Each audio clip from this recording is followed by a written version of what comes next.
नाशिक जिल्हा संतांची भूमी की भोंदूबाबांचा अड्डा हा प्रश्न आता थेट जनतेसमोर उभा ठाकलाय. निफाड तालुका, ज्याला कॅलिफोर्निया म्हणून अभिमानाने ओळखलं जायचं, तोच तालुका आज भोंदूगिरीच्या काळ्या सावलीत अडकताना दिसतोय.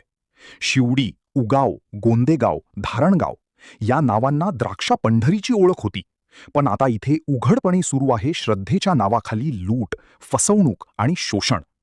शिवडीतील भोंदूबाबा सोशल मीडियावर रील्स टाकून थेट कॅन्सरसारखा गंभीर आजार बरा करण्याचे खोटे दावे करतो. ना कोणती वैद्यकीय परवानगी, ना शिक्षण, पण लोकांच्या वेदना आणि मजबुरीवर उभारलेला हा धंदा मात्र जोरात. मंत्र, तंत्र, राख, लिंबू, उतारा आणि त्यामागे सुरू आहे लाखोंची लूट. प्रश्न सरळ आहे, जर या भोंदूबाबांकडे खरंच इलाज असता तर देशभरात मोठमोठी रुग्णालयं का उभी राहिली असती? डॉक्टर वर्षानुवर्ष शिक्षण घेऊन का तयार झाले असते? सत्य एकच, हे सगळं आहे फसवणुकीचं जाळं आणि त्यात अडकतायत निरपराध लोक. धारणगावमधील महेशगिरी काकडे या भोंदूबाबाचा पर्दाफाश होताच दुसऱ्याच दिवशी पीडित महिलेने धाडस करून गुन्हा दाखल केला. म्हणजेच आतापर्यंत किती जण गप्प बसले होते, किती जणांची फसवणूक झाली, किती महिलांचं शोषण झालं.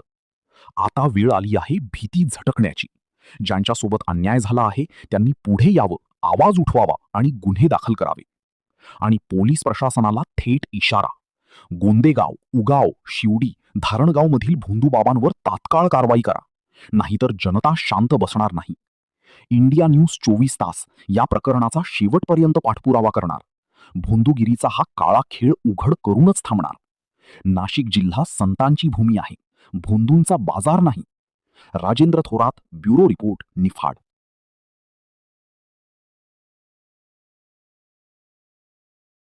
आपण पाहत आहात सत्य, वेग, विश्वासाचं नवं केंद्र, इंडिया न्यूज 24 तास.